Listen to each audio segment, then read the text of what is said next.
കണ്ണൂരിൽ കുമ്പസാരക്കൂട്ടിൽ സൂക്ഷിച്ചിരുന്ന വിശുദ്ധ വസ്ത്രമായ ഉറാറ സാമൂഹ്യ വിരുദ്ധർ ശുചിമുറിയിലിട്ട സംഭവത്തിൽ പ്രതിഷേധം ശക്തമാകുന്നു. ചെമ്പൻതൊട്ടി സെന്റ് ജോർജ് ഫെറോന പള്ളിയിലാണ് സംഭവമുണ്ടായത്. നിസ്കരിക്കാൻ സ്ഥലം ചോദിച്ച് ചിലർ കോൺവെന്റിലെത്തുകയായിരുന്നു. തുടർന്നാണ് ഔറാറ കാണാതായത്. സംഭവത്തിൽ പള്ളി അധികാരികൾ പോലീസിൽ പരാതി നൽകി. കഴിഞ്ഞ ദിവസമായിരുന്നു സംഭവം.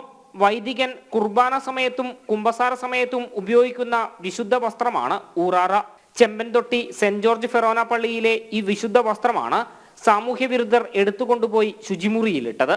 മറ്റൊന്ന് മോഷ്ടിച്ചുകൊണ്ടു പോവുകയും ചെയ്തു. വിശ്വാസികളെ മനഃപൂർവ്വം അവഹേളിക്കാനാണ് വിശുദ്ധ വസ്ത്രം ശുചിമുറിയിൽ കൊണ്ടിട്ടതെന്നും അത് അംഗീകരിക്കാനാകില്ലെന്നും പള്ളി വികാരി വ്യക്തമാക്കി. ഇപ്പോഴും ഞങ്ങളെ സംബന്ധിച്ചുള്ള ഞങ്ങൾക്ക് ഏറ്റവും വിഷമകരമായിട്ട് തോന്നിയൊരു കാര്യം, ഞങ്ങൾ ഔദ്യോഗികമായിട്ട് എല്ലാ കർമ്മങ്ങളും നടത്താൻ ഉപയോഗിക്കുന്ന ഊറാറ എന്ന ഞങ്ങളൊരു വിശുദ്ധ വസ്ത്രം അവിടുന്ന് എടുത്തുകൊണ്ട് പോയി, രണ്ടെണ്ണം എടുത്തുകൊണ്ട് പോയി.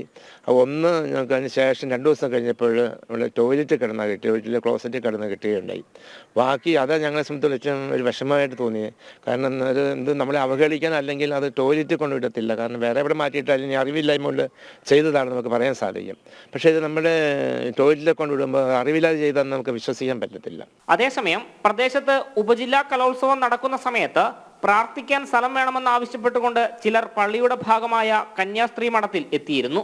എന്നാൽ സ്ത്രീകൾ മാത്രം താമസിക്കുന്ന സ്ഥലമായതുകൊണ്ട് ഇതിന് അനുവാദം നൽകിയിരുന്നില്ല. തുടർന്ന് ഇക്കൂട്ടർ അവിടെ ബഹളം വയ്ക്കുകയും മോശമായി സംസാരിക്കുകയും ചെയ്തിരുന്നു. ഈ സംഭവവും വിശുദ്ധ വസ്ത്രം അപമാനിക്കപ്പെട്ടതും തമ്മിൽ എന്തെങ്കിലും ബന്ധമുണ്ടോ എന്ന സംശയവും ഉയരുന്നുണ്ട്.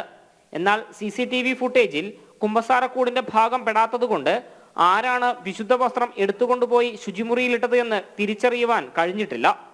ജനം, കണ്ണൂർ.